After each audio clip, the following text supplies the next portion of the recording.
Canon R5 news. I can't stop talking about it. There's so much interesting stuff going on in the world of cameras. And yeah, I just got to get into it. Because I saw something here on Canon Rumors that really had me thinking. It got me excited. I think this is something that could be really, really cool. All right, so we all know the Canon R5 has problems with overheating, especially modes that are 8K, 4K 120, oversampled 4K, 4K 60. And it's becoming such a headline feature that it's really detracting away from the camera itself. I mean, the camera to me is the best hybrid camera that we've seen to date. It's the camera that I've been waiting for many, many years. And it's just an amazing Swiss Army knife, which is something that I like because I do like to use my cameras in so many different ways. This is a great example. I'm using the Canon EOS R right now as my main A cam. That's a studio cam. I have that set up with a dummy battery that goes into my A10 Mini. This is an A7 III that for my overhead shots. I have an A6000 set up as like a webcam for when I have my desk up there. The EOS R also is like my main cam for taking photos. I just love utilizing it for social media. If I need high resolution, I'm using this camera. If I need high resolution 4K imagery, then I'll use this camera. So you can see I'm swapping cameras around a lot, and I do so many different things with them. So having a camera that's like a Swiss Army knife that can do it all, I've been waiting for that camera for many, many years. Well, the R5's here. It's got all those great features, but it is limited in its coolest modes and its gimmicky modes and its highest quality. Now, we all know Canon to be a very like conservative type of company. They don't really release products unless they really feel that people can rely on them.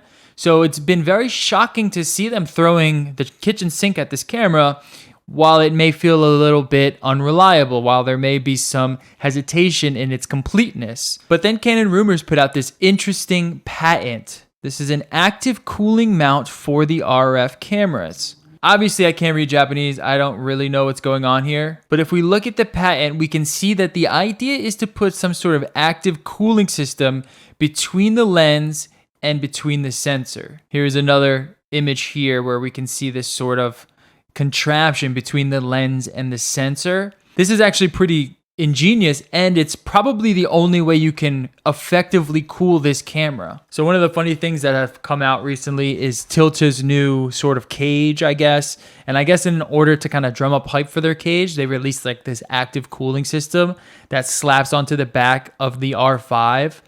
The problem with this is unless the sensor is connected to the magnesium alloy body, which I don't believe it is, then this fan isn't really going to do much. There's a video by Armando where you see him using like a leaf blower on these cameras, and even he states like that didn't really do anything. You need to just really cool that sensor because it's the sensor that actually gets hot enough to become dangerous and detrimental to the product. The sensor could actually damage itself if it gets too hot. It's not like a processor is overheating like we think with computers. That's just not how this system works. The sensor itself needs cooling. So that's why this method it makes so much more sense because it can pull heat directly away from that sensor. Now, we had a discussion on the podcast about would you trade weather sealing for an active cooling fan? Now, I personally would not unless it meant that you couldn't record in 4K at all. So if they said, I'll give you 4K and you have to have this vent on here, then I'll take the vent. Or if they say, I'll give you 4K and you can use it without a vent, but you can't use 4K 120, you can't use 4K 60, you can't use an oversample mode, you can't use 8K, but you also gain weather sealing, I'll take the weather sealing because again, my cameras, I do a lot with them. The weather sealing is important to me. So again, another ingenious thing about this type of cooling system is that you can essentially throw on the cooling system. You can throw on the fan, and then when you're done, you still have a weather sealed body that you can take out with you when you're going on your hikes and you're in areas that maybe get a little bit more wet. Now, if Canon doesn't do this, I would love a company to figure this out and kind of get this working. I mean, this is something that could really make a lot of money, especially considering the temperature limitations of the R5 and how popular it's been. I'm really curious to know if this is actually something that is going to see the light of day.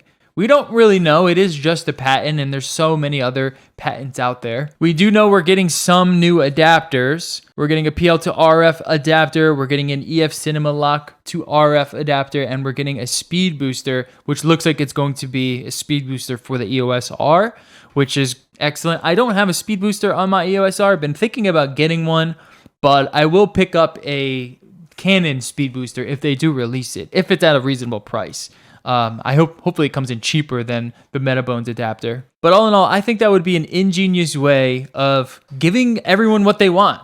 We could get a weather sealed, high megapixel, small, form-fitting, mirrorless body. You can also just slap on a fan and get a, S1H powerhouse. It's got IBIS, it's got flip screen, there's so many good things that could come of something like this. So let's hope we see it. And let me know down in the comments if you think that is something that you'd be interested in, or if that piques your interest more in the R5 or R6, if something like that did exist, if something like that was released. Does that make you more prone to looking at the R5 and R6? Or are you still just going to get like the Sony a7S III or the next Panasonic GH6 or whatever? All right, everyone. I'll catch you later. Thanks for watching. Peace.